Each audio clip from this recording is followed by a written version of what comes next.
So what I'd like to do for y'all today is just kind of give an overview of some of the findings and interpretations and reinterpretations of the war and revolution that have emerged from all of this new scholarly attention. Of course, during the Soviet era, there wasn't much attention paid to World War I per se, because the focus was always on explaining the revolutions of 1917. There's a specific thing that I'd like to focus on today, and that is my interpretation as I've developed it of how the First World War looks different after all this new scholarship and how it helps to explain the course of the 1917 revolutions. So that may be, I plan to write a book on this, but I've put it to the side to write 2 other books right now. I'm working on a history of Russian autocracy and a history of the Trubetskoy brothers at the turn of the century. In any event, if I ever get around to writing the book, what I say today will be kind of the outlines of it.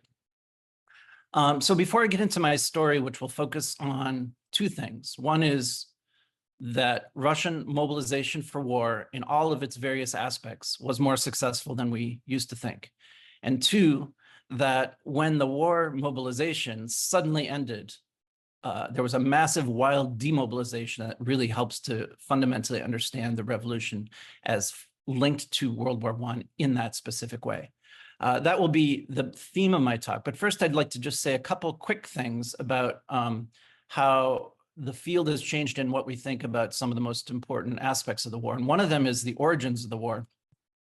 I don't know if many of you have read or heard of Christopher Clark's The Sleepwalkers. It's a real modern classic retelling of this story of the origins of the First World War. And it shifts the story from basically pinning all the blame on Germany to kind of a project that emerged from lots of different causes and sources where Serbia, Austria-Hungary, and even Russia were shared in the blame and in the causes of the First World War.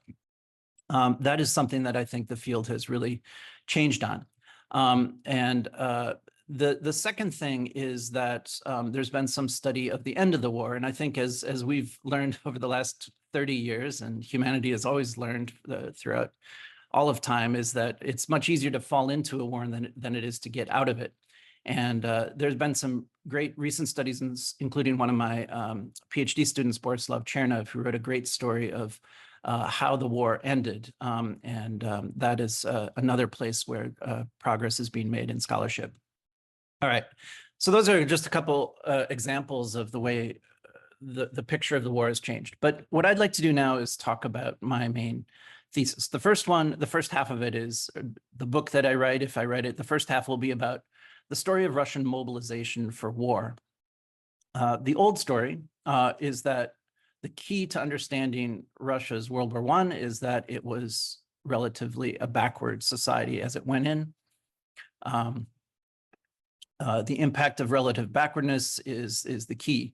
So in many of the general histories of the First World War, we are reminded that Russians were sent to battle barefoot, without rifles, that they had to wait for people in front of them to be shot to pick up their weapons. A recent serious study points to the constraints imposed by decades of underdevelopment as the major problem that faced Russia during the war. Often linked to these depictions were claims that peasants had no sense of patriotic or national identity and had no real sense of what they were fighting for. One very famous historian, Orlando Figes, tells stories that peasant soldiers were so backward when they got to the front that they cut down telegraph poles to use as firewood, thereby severing communications with their own command centers. So the common story is that Russia's backwardness kind of predetermined failure in the battlefield, and it's something that incompetent generals sped along with their mistakes. So if you add this to the common argument that Russia lacked a democratic political structure, was divided by social and class tensions, and faced a potentially revolutionary situation on the very eve of World War I, then you have a very bleak picture of an army and society that should fail and fall apart quickly. But there's always been a kind of tension in these kind of explanations, because given those still very common assumptions, I mean, one would say the thing that you really need to explain is not how the inevitable failures happened, but rather how and why the Russian Empire was able to mount a total war, stave off defeat, and even win some battles for more than 2.5 years. In 1916, Russia won huge victories on Austrian and Turkish soil, and it put both empires on the verge of defeat. In fact, on the eve of the February 1917 revolution, Russia's forces outnumbered those arrayed against it on every front. They were better supplied with weapons and food than their opponents, even the Germans. And the question arises, how did this happen? So there are plenty of places to go to read about the failures and weaknesses and lacks in the Russian war effort. But I will turn the question around and ask not what Russia failed at, but how it responded to crises, how it continued fighting for so long without collapsing. So here I'll just give a quick overview of some of the specialized studies that are bit by bit compiling a picture that is quite different from the old one. For example, David Stone and Oleg Aripatov show how generals learned from past mistakes and innovated new tactics in the field. Leonid Borodkin shows how new technologies of warfare were developed by a scientific community that rose to the challenges of war in a kind of patriotic self-mobilization that led to many useful contributions to military and society. I just finished reading and reviewing a book by Alexander Sumpf, for example, that shows how the medical field in Russia was kind of at the cutting edge of developments in prosthetics and dealing with amputations globally. It's a really inspiring and amazing story of this very modern team of medics who cooperated with people in the field of production and technology to develop new prosthetics that were actually had an impact not only in Russia, but in other parts of the world. Anastasia Tumanova details how non-governmental societies flourished during the war and found new purpose with a new sense of common purpose with civil society and the state. New evidence is showing that the Russian economy responded better to the pressures of war than previously thought.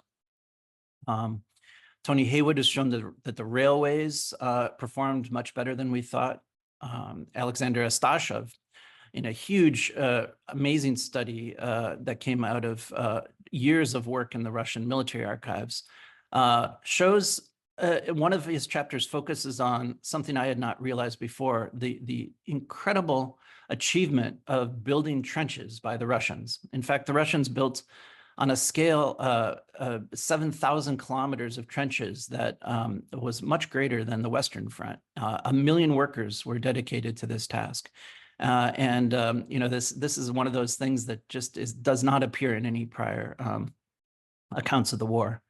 Alexander Dmitriev chronicles a burst of technology and science innovation in universities that was in close collaboration with the Allies. The list goes really on and on about how all of Russian society united around the war. For example, Orthodox Christian parishes throughout the country contributed 1 week of offerings per month to the care of wounded soldiers, and many parishes organized volunteer work for the war. Local newspapers had regular columns dedicated to chronicling local contributions, I mean, it's quite a remarkable story. Every local community roomed injured soldiers. There were sewing clubs to send clothing to the front. In the 1990s, I met a 100-year-old woman who I interviewed who told me that her whole village would dedicate their Saturdays to gathering fallen apples to make cider. And they'd gather and sell mushrooms and do other activities to raise money to help wounded soldiers. In short, the picture that I think is emerging is that Russia's mobilization for war was far more participatory, civic, and in many ways modern and completely total and somewhat democratic too. In this supposedly autocratic society, a lot of the initiative for mobilizing for war came from below with cooperation with local governments, local elected governments, many of them liberal.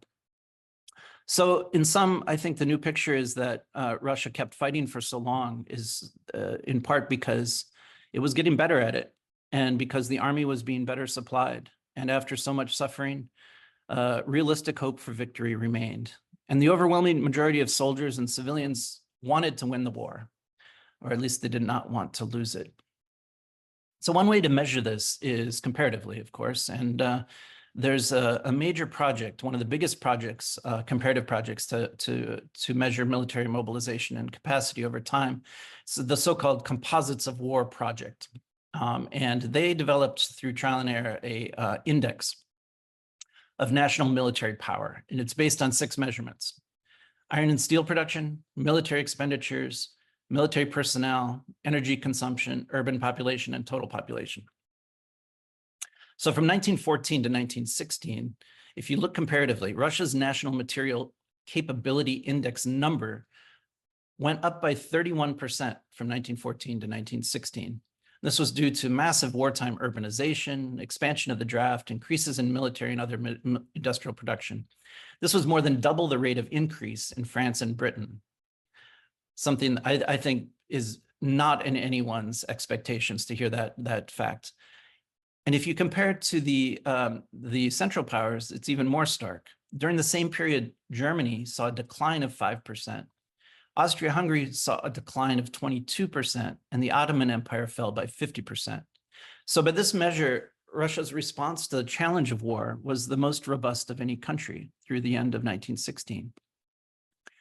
It's a very counterintuitive thing because I think it's so ingrained in us to think of Russia as a relatively backward place that failed in its war effort. It's not the case at all. It really was succeeding by many measures in its war effort. It was really just the revolutions of 1917 that sent the Russian economy and war effort into a tailspin. So this helps also to explain one of the otherwise most inexplicable decisions of 1917, and that was the decision after the February Revolution of the new liberal government to launch an offensive in June of 1917.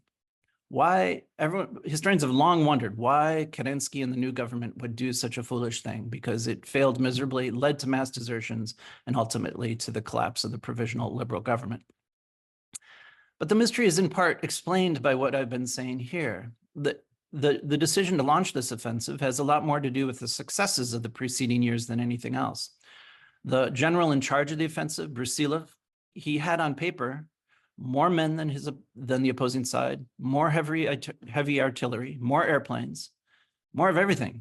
And importantly, more of everything than he had just a year ago in his successful 1916 offensive. So one might say it's not Russian backwardness per se, but rather a relatively well-equipped massive army that decided not to follow its overconfident generals to fight. So Melissa Stockdale and Josh Sanborn have argued, I think convincingly recently, that this choice does not mean that Russian soldiers had no sense of patriotism, but rather after fighting loyally and dying in huge numbers for 3 long years, very much like the French soldiers, they said no to offensives more than they said no to defending their positions. The difference was that Pétain in France halted offensives in spring and summer of 1917 after a series of what used to be called mutinies and now are called soldier strikes against offensives. The difference was that Pétain stopped the offensives in France and therefore stabilized the mood in the trenches, and the soldiers were very willing to fight defensively. Kerensky and Brusilov did the opposite. They bet that a unified parliament, government, officer corps, mobilized society, church, and et cetera, would fight with new energy now that democracy and a liberal regime was in place. As sort of citizens, the nation in arms would rise up like it supposedly did in the French Revolution, which, by the way, many historians say is a myth anyway. So this is the first part of the book. It's in many ways a kind of sharply edged revisionist account of Russia's total mobilization for war.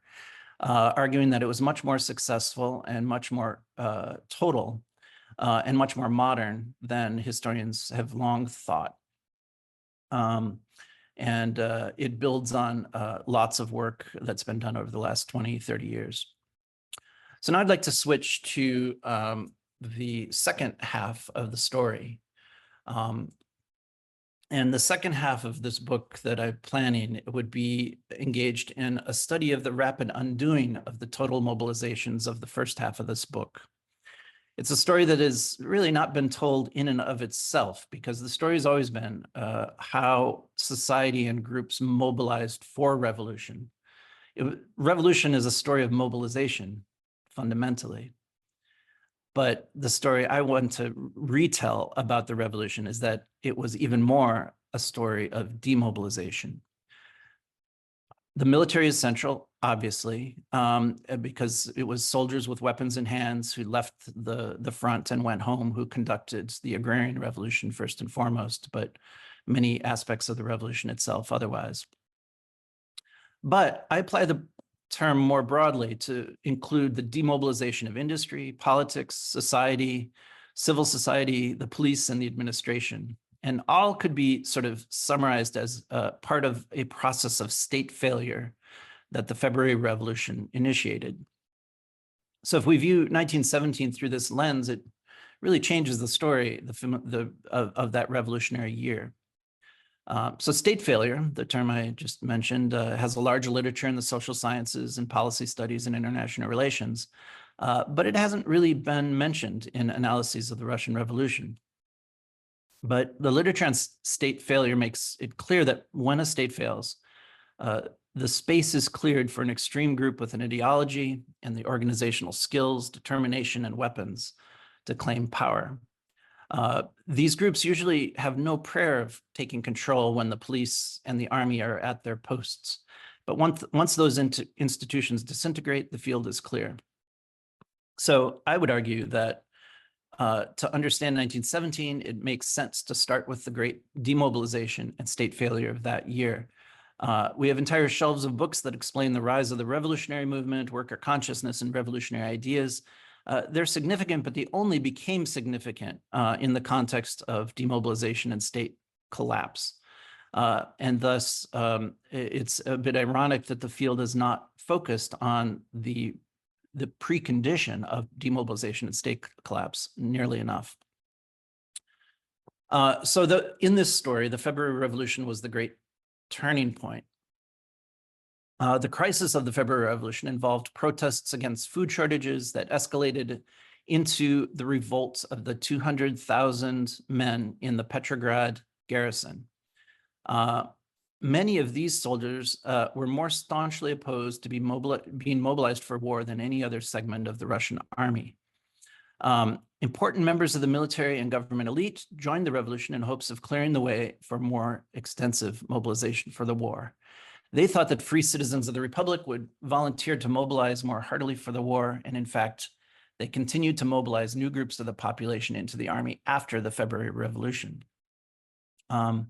After a democratic and liberal revolution, the irony is that the army grew to its largest size through renewed mobilizations of soldiers that had previously been exempt. But many of these new recruits had long been exempt from conscription for good reason. They included unreliable groups like older heads of families who felt that they were unfairly forced to serve. Muslim groups that had been always exempt from military service, and even politically suspect individuals.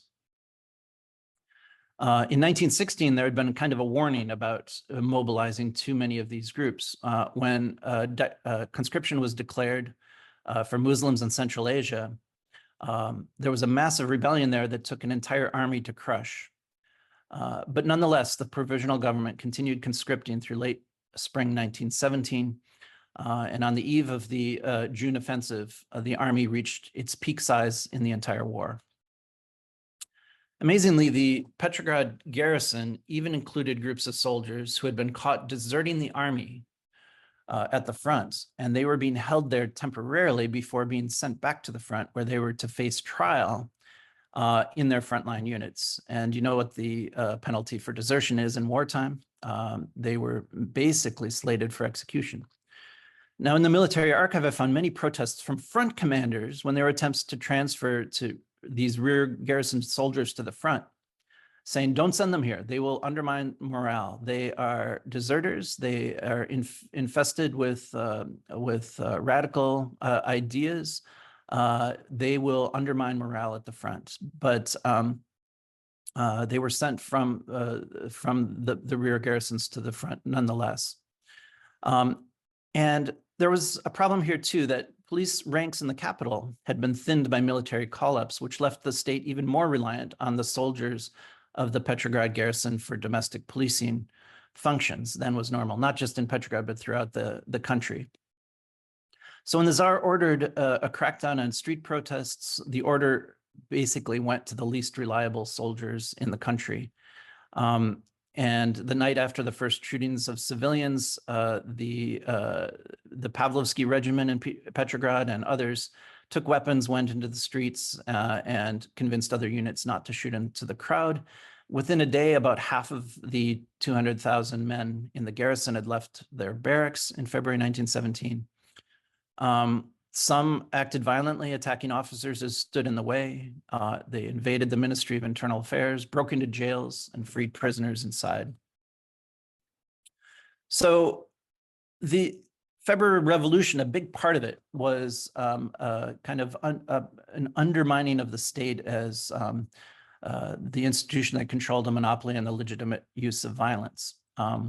There's a great recent book by Tsuyoshi Hasegawa that details the great wave of violence and mob justice and crime that swept immediately through Petrograd and eventually through the rest of the country. The garrison soldiers were prominent in the initial attacks on police and police stations. And the leaders of the revolution, rather than halt the rapid dismantling of all forces of order, the Duma's Provisional Committee ordered the disarming of all police stations on February 28, 1917. And that left the police even more vulnerable. A series of decrees followed in the first week of March that abolished the Department of Police, the Gendarme Corps, censorship offices, the Criminal Investigation Bureau. In practice, localities were left to create their own policing units. And to the extent that public order was upheld after February, it was upheld by poorly trained and decentralized militias.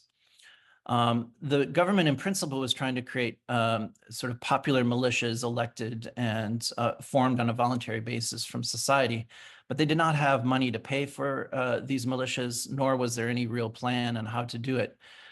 So basically, the country dissolved its police.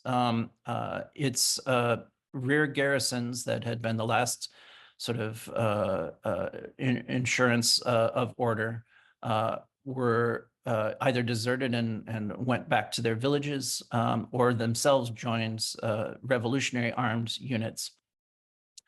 And the government was not willing to tap former trained police to embrace the revolution. And in the archives, I found many examples of former police who volunteered. They said, yes, I served the Tsar. I'm sorry. I'm ready to serve the revolution and preserve revolutionary order. And most of them were not rehired. There was a process of lustration that took a long time, and basically the country, bit by bit, very quickly, lost its police, lost its rear garrisons guaranteeing order. And this was a fundamental part of the collapse of order. So the revolt of the Petrograd garrison has long been portrayed as the mobilization of soldiers for revolution. But actually only a very small percent of these soldiers joined the revolution as activists. Most of them went home. So was their act, you could ask, revolution or was it desertion? Well, the two are really inseparable. The penalty for desertion or mutiny is execution. So the soldiers immediately had a very strong incentive to have their act described as revolution. And because the new government did not prosecute garrison soldiers for leaving their posts, their actions could arguably be called the first semi-sanctioned demobilization of the war. So how did the new government respond? As I said, it was not by taking a defensive stance like France did, but rather by sending more soldiers to the front and preparing a major new offensive. So as this got underway, mass desertion of soldiers from the 13 million men in the Russian army came next. Somewhere in the neighborhood of about 1 to 2 million soldiers left their posts from March to October 1917, and the great majority began to leave during and after the failed offensive of June, July 1917.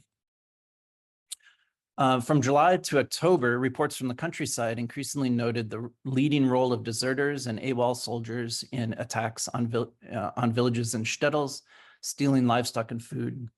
Desertion and collapse of state capacity were central to the beginnings of the agrarian revolution, months before the Bolshevik decrees on land and peace. Punishment for desertion quickly became so ineffective and rare that it is possible to see these pre-October departures from the army as the second wave of unsanctioned demobilization. But as dramatic as all this was, 90% of the army remained at the front on the eve of the Bolshevik coup. So just a few words about demobilization of the army. Demobilization of a 13 million man army would have been a massive undertaking that would require tremendous planning and coordination, even in the best of circumstances. Even if peace had suddenly been declared and all the soldiers were allowed to freely go back home, it would have been a real logistical challenge to do this without violence and without difficulties.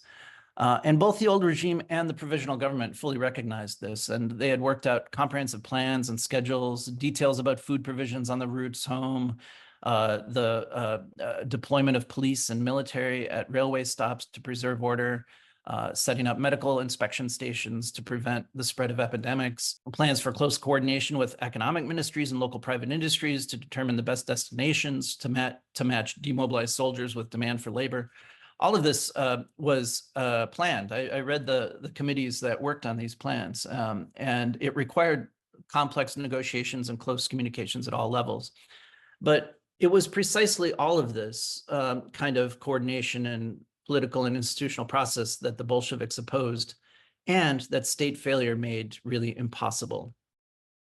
When in the fall, Lenin sent a radio broadcast to troops, encouraging them to demobilize even without permission from officers. And this and many other things resulted in a chaotic and violent collapse of order at the fronts and throughout the countries, as masses of soldiers headed home, many with weapons in hand. The months following the coup saw what one historian has called the wild phase of demobilization. And the picture that I'll paint in this book is one of demobilization. It will be one with lots of colorful, chaotic scenes, including a wave of attacks on food and weapon depots, extensive wave of alcohol riots breaking into stored alcohol stores from the era of prohibition during the war.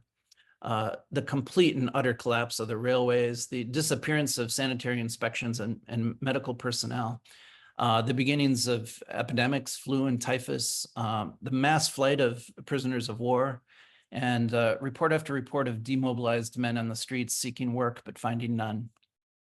Joining with the discharged workers from factories that shut down due to the end of war orders. So the demobilization of industry was part of the total collapse of the economy, not just the state. So one thing that's clear is that the process was out of control, and the Bolsheviks really had neither the staff nor the means to do much about it. And in fact, they kind of encouraged they completely encouraged the process as what they saw as the breakdown of all the barriers to their seizure of power and attempt to hold power. Demobilization was challenging everywhere, but nowhere did it lead to such a complete state collapse as in Russia. So as the army just completely falls apart and soldiers come home without any guidance, without any kind of controls, many of them bring their weapons and training and violence home with them. And they served first and foremost, because most of them were peasants, as the cutting edge of the agrarian revolution in the countryside. And they also radicalized street level politics in urban areas too. The demobilization and destruction of the army was so total that there were hardly any organized armed forces in the country left by the end of 1917 and early 1918. Mobilization into the Red Army, even for years after that, never approached the scale of the World War I army during the Civil War.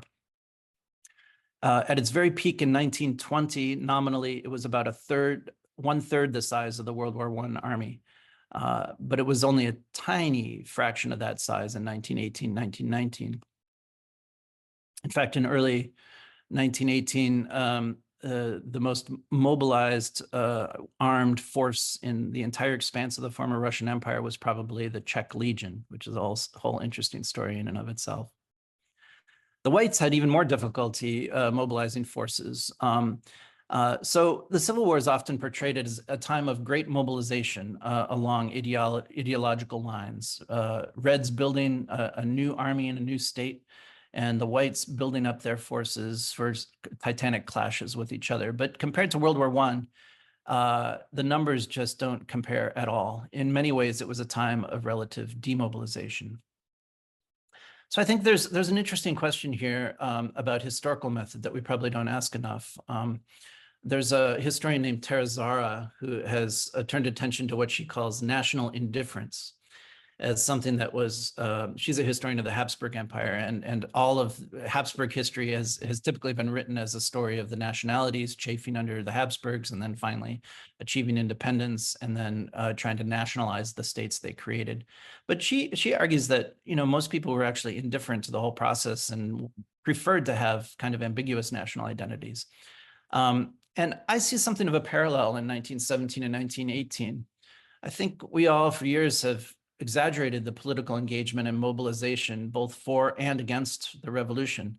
As I read memoirs from that era, I'm struck that for many more, the era was one of revolutionary indifference and withdrawal from politics. I mean, the great example of that, of course, is Dr. Zhivago, who just wanted to continue his art, and he didn't care for one side or the other. And of course, that's why he was censored during the Soviet era. And I'm sure he's not popular probably today either for other reasons. So the October Revolution accelerated the demobilization also of civilian institutions and the process of state collapse. In late November, the National Railway Union sharply denounced the way the Bolshevik coup had undermined unity of the Revolutionary Front, undermined the economic and administrative unity of the state, and threatened civil war and further state collapse. The Railway Union was not alone in seeing the collapse of state functionality as the most important cause and result of the Bolshevik coup. In fact, one of the biggest events right after the coup was declared was a massive strike by state employees. Many simply,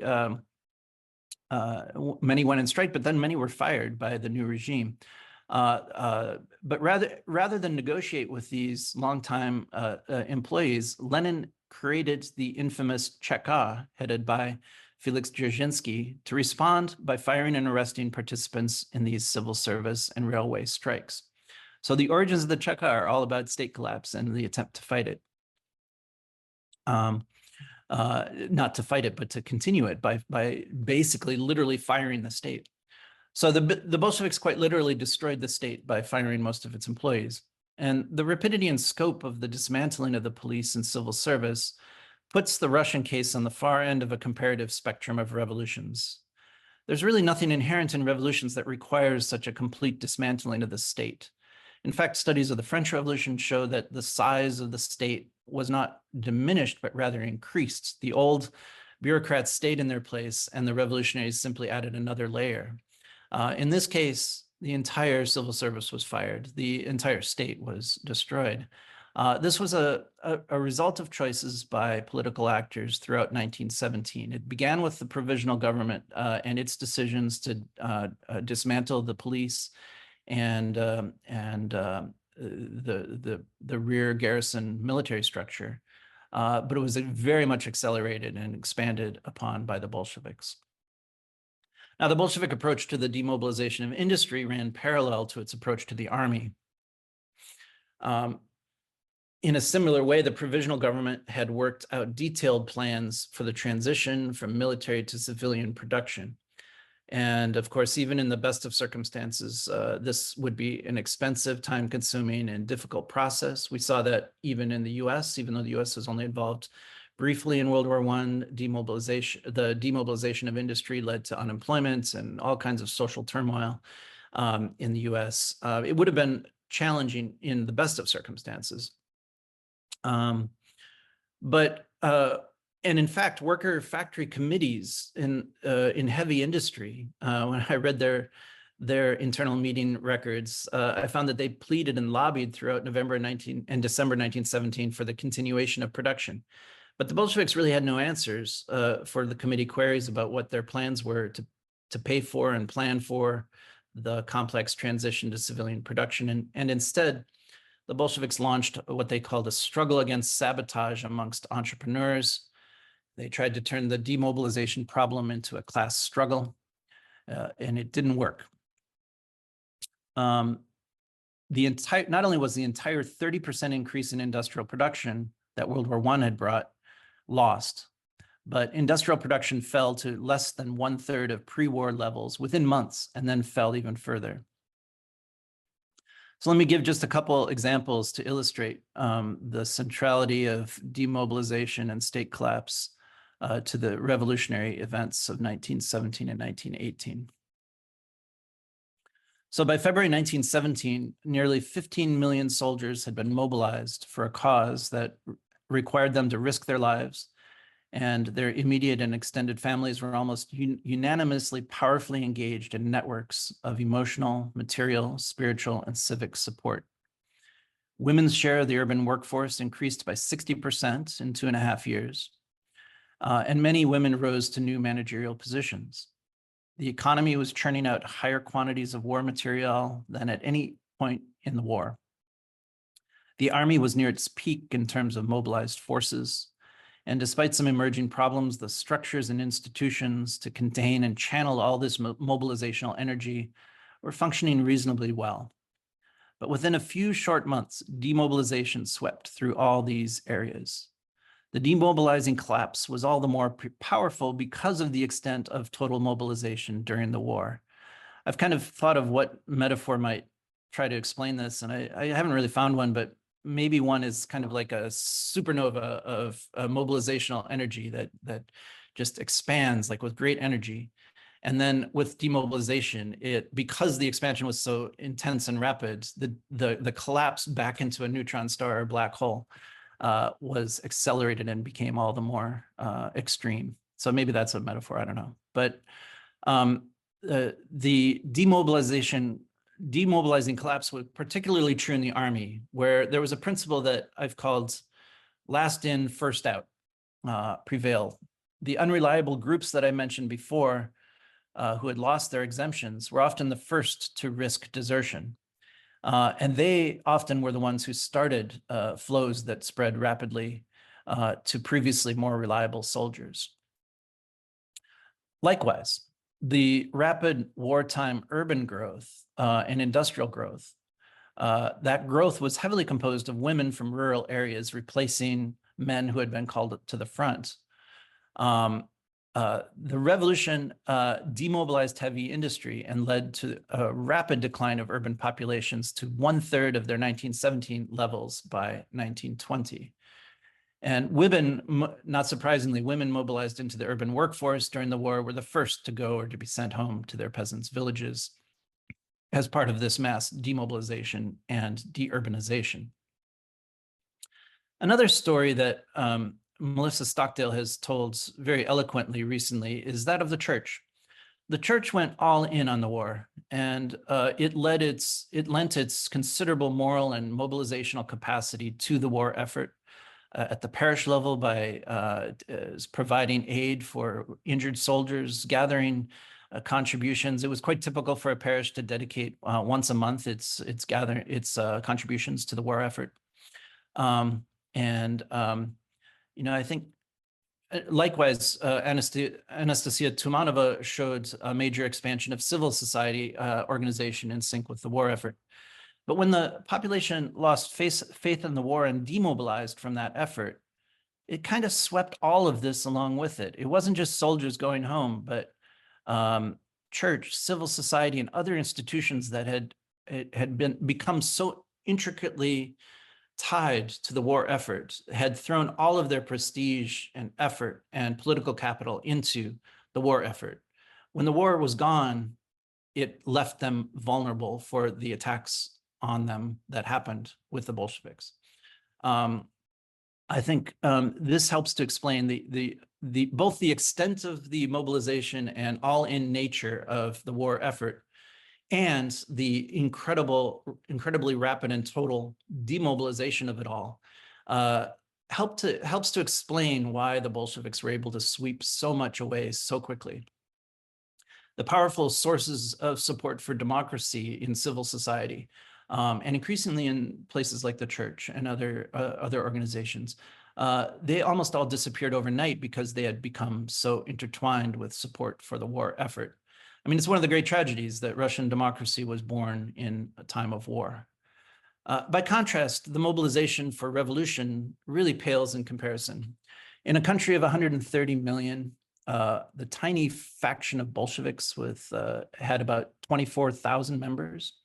In 1917, it added about 180,000 people by August 1917. Of the 200,000 soldiers in the Petrograd garrison, fewer than 6,000 had joined the Bolshevik organization by October. The great majority of these soldiers demobilized and went home rather than mobilize for revolution. In fact, participation in local elections declined sharply from May to September of 1917 as people retreated from active engagement in politics. Obviously, there were people who were very passionate about revolution and so dedicated they were willing to risk their lives to bring it about, but their numbers were small enough that they could only succeed in the context of the great demobilization and state collapse of 1917 that began with the February Revolution and accelerated throughout the year. So this interpretation puts the important theme of Bolshevik state building in context. While it was an important theme of the entire Bolshevik era from 1918 onwards, I would say it's best understood as building a state essentially from scratch, from the scattered remains of a failed state. There was not so much, as some scholars recently have argued, a unity of the era from 1914 into the Soviet era, characterized by an accelerating expansion of the state and its claims, but rather there was an unprecedented mobilization expansion of state and society working mostly together for the common aim of total war, followed by a total demobilization and state collapse that made it possible for the Bolsheviks to claim power. Then, only after encouraging these processes to run full course did the Bolsheviks begin to create their own loyal state and army cadres and institutions. The great demobilization and state collapse of 1917 and 18 meant that there were few institutions, civil servants, and civil society to temper or legitimate the new state they built. So in sum, rather than a backward autocracy failing the test of total war, my story is one of Russia at its peak of industrial production, a peak that would not be reached again until the 1930s, and at its most democratic moment in history, really, with civil society mobilized like never before. But the tragedy is that this modernization and democratization was all directed toward total war, and when the war failed, it swept all along with it. So thanks very much. The first question that I see is from Regina. Could you tell more about the role of the Bolsheviks in the army, all the propaganda among the soldiers, and how come there was no propaganda to counter the Bolsheviks? Well, there was propaganda to counter the Bolsheviks. The story, I think, and in fact, Alexander Kerensky, there's a great new biography of him by Boris Kalinitsky. He very famously went to the front and gave lectures at the front, and they were very popular and everyone cheered, and then he left and then they resumed their their desertion. And no, but one of the big problems is when the February Revolution happened in Petrograd, the members of the soldiers from the Petrograd garrison joined with some Bolshevik and Menshevik organizers to form a Soviet or a council or a group. And they gathered and they had this council. And during the chaos of the revolution, when the provisional government was formed under Kerensky, they gave quite a few concessions to this Petrograd Soviet, including one that allowed for the attachment of political commissars to every unit.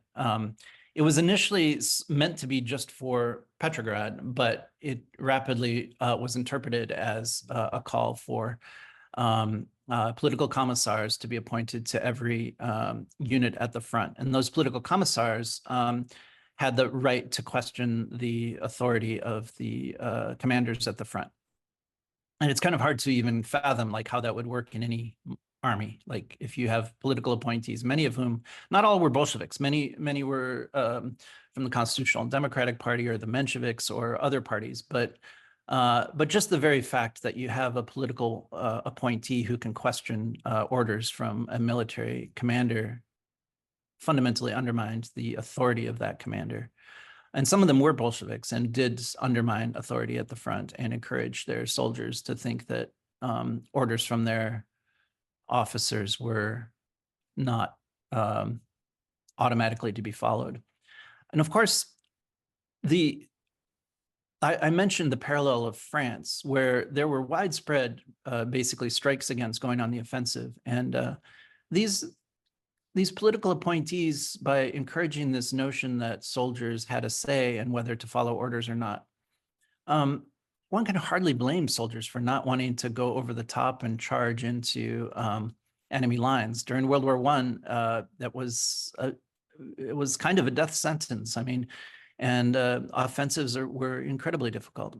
I mean, we're seeing over the last couple of years how hard it is, even for the most modern of armies, to launch offensives when the defense is well dug in, and the defense was well dug in on the other side. So, combined, so that the fact of these political commissars being at the front, combined with the decision, the fundamentally flawed decision to launch an offensive, helps to explain a big amount of the disaster that ensued, which was millions of, well, hundreds of thousands of deserters almost immediately within the first week of the orders to go over the top and attack. Mm-hmm. Thanks. And there is an interesting question from Douglas. Were the military successes of 1914, 1916 in spite of or because of the Romanov leadership, especially in the aftermath of the disastrous Russo-Japanese War? Great question. And if we have time, I do have some photos from the collection of the Russian History Museum. They have some really interesting photos. And there's quite a few photos, maybe we'll show them in a little bit, of the Tsar and the Grand Duke Nikolai Nikolaevich. Grand Duke Nikolai Nikolaevich was very tall. I can't remember exactly how tall, but very tall. And struck a really powerful figure. He was very popular in the populace, and he was the commander-in-chief, nominally, the commander-in-chief of all armed forces at the front. Until the Russian retreat of spring into summer of 1915, when the Tsar, against the advice of all of his ministers and pretty much everyone around him, except for Rasputin and Alexandra, decided to go to the front and take control of the army himself personally. And that was a fundamentally important decision that he took for two reasons. One, he was not very good at military affairs, and by going there, he tied the prestige of the monarchy directly to performance in the war. It was, again, a kind of an all-in kind of bet or gamble. And two, probably even more importantly, in his absence in Petrograd, the government didn't have its head in place, and there was a kind of vacuum of power. And that vacuum was kind of filled by Rasputin and Alexandra on one side, who kept appointing reactionary ministers and scheming behind the scenes. It was kind of a mess at the top of the government. But on the other hand, the society increasingly gelled. All of the different political factions joined in the Duma. They all joined behind the war effort. And they kind of started to act just doing things for the war without consideration of what the Tsar wanted. And the Tsar became almost irrelevant to what they were doing. And the commanders at the front saw this, and they cooperated with the heads of the Duma parties. It was called the Progressive Bloc. It was a unity of all the different factions in the parliament. And commanders at the front started to cooperate with them rather than going through the Tsar. And that is really important because in February 1917, with many whispered conversations in the background, the army command, universally, all of the top commanders signed a telegram to the Tsar asking him to step down based on the notion that he was not relevant to mobilizing for war, that they thought we could mobilize better for war if the Tsar were gone and we had a republic, and if we had the parliament was freed to run the war efforts on their own. And that's kind of like a coup d'etat when every single leading military commander tells the king to leave.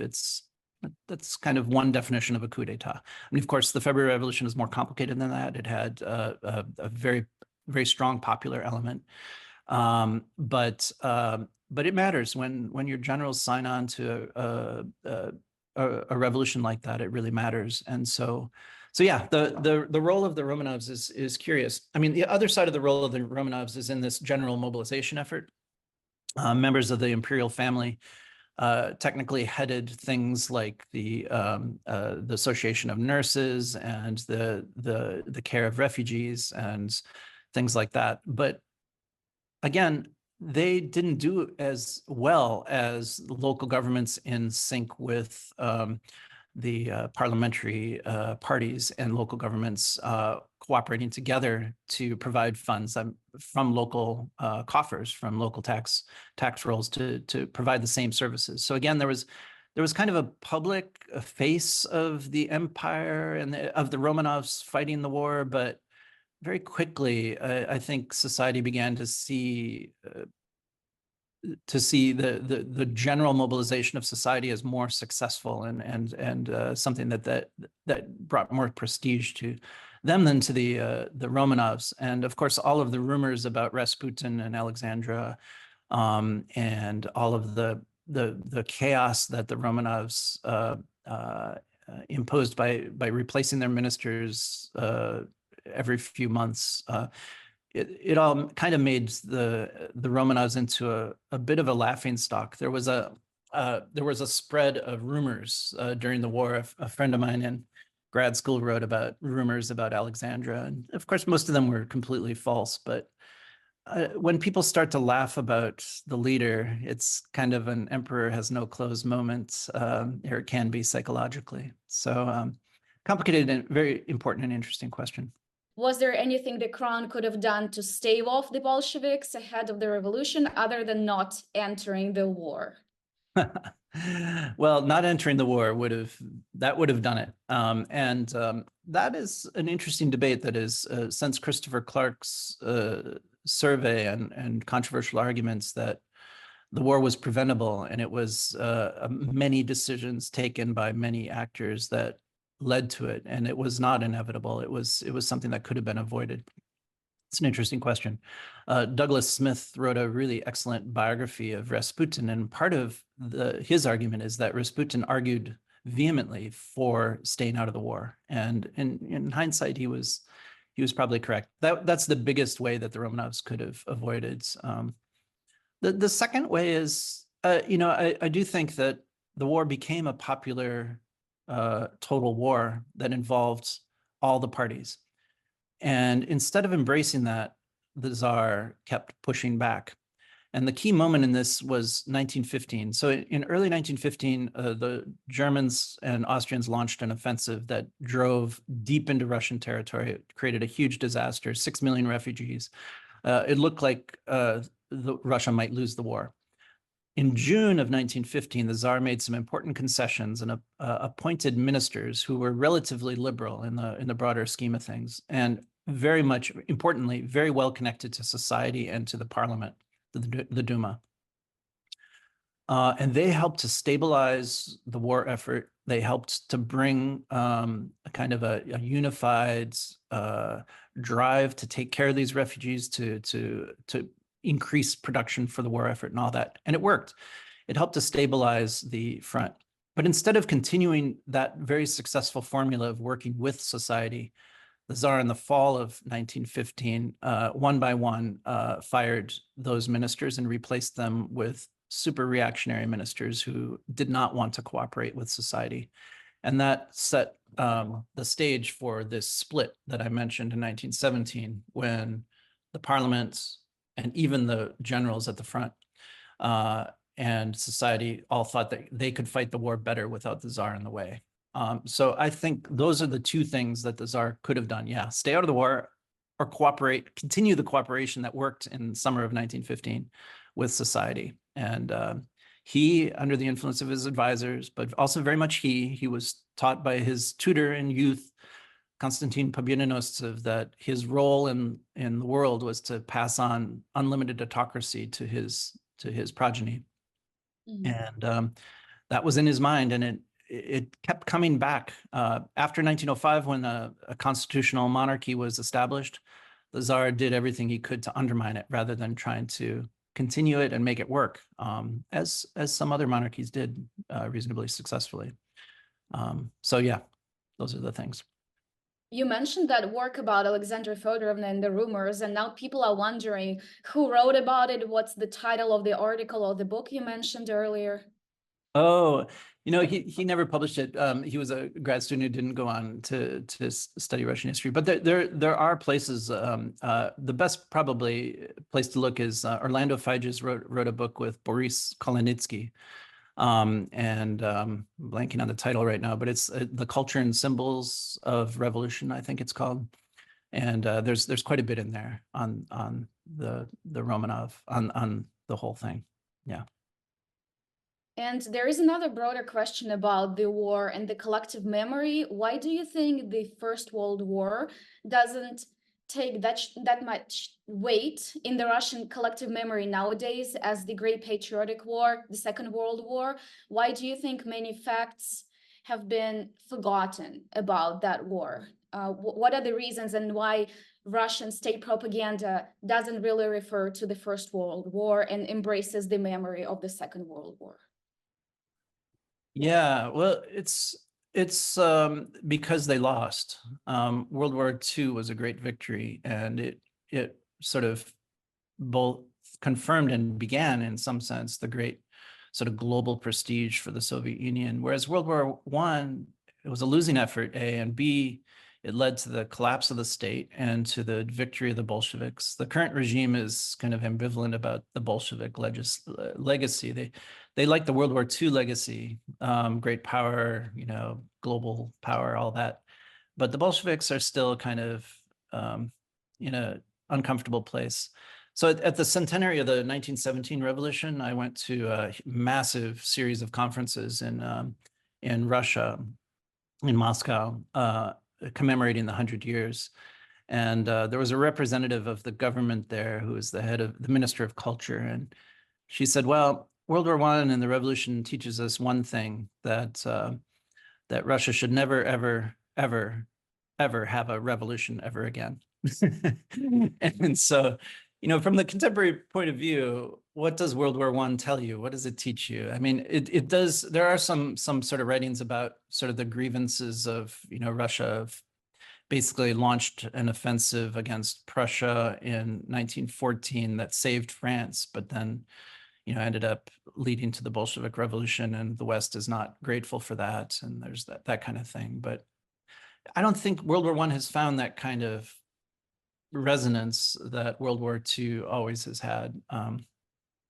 The other thing I was just reading, I mean, there was no, unlike World War II, where veterans were, they had special status, they got discounts on tickets, they had parades in their honor. They were really created as a kind of honorary elite within Soviet society very quickly after World War II. The same totally did not happen after World War I. The Bolsheviks, if you were a participant in World War II, you were fighting with the imperialist Tsarist government. It was there were no World War I veterans associations in the early Soviet Union. There were no monuments to the World War I effort because it was imperialist, and the Bolsheviks actually, they not only opposed the war, but some would say they treasonously undermined the war effort by encouraging soldiers to desert. So why would you celebrate a war that the founders of your state undermined and tried to get out of? This is the index that I mentioned about the growth, the response to the war, basically, in terms of production and mobilization of forces. And it's just worth pausing to take a look, because I don't think anyone, if you ask even well-informed professional historians on the street, I don't think anyone would guess that these numbers could be possible. And for just to explain the poor performance of the Central Powers, that's largely due to the blockade that the Allies imposed on the Central Powers. And in the Ottoman case, the massive loss of territory during the war. But yeah, Russia's response was actually quite robust. So we can move to the next ones. Yeah, so I mentioned Grand Duke Nikolai is the tall guy looking at the report, and the Tsar is on the right. I guess the Nikolai receives report. So the next one. And there's the Tsar with his general staff. So another aspect of the war that was important is that the officer corps, this was true in the Habsburg monarchy just as well as in the Romanov, is that the officer corps was, very much kind of an elite. Many were from the most elite families of the country. Many were professional soldiers with decades of experience.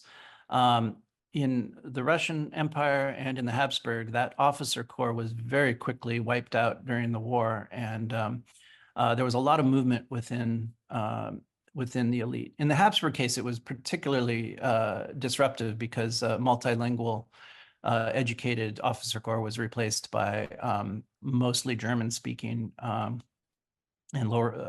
less educated officer corps, which led to all kinds of problems with the troops. But Russia had problems with this too, in retraining and promoting an entirely new officer corps and general staff. And Russia basically ran out of the equivalent of non-commissioned officers as well. And so by 1917, it was a real problem. The political and training side of the army was deeply undermined.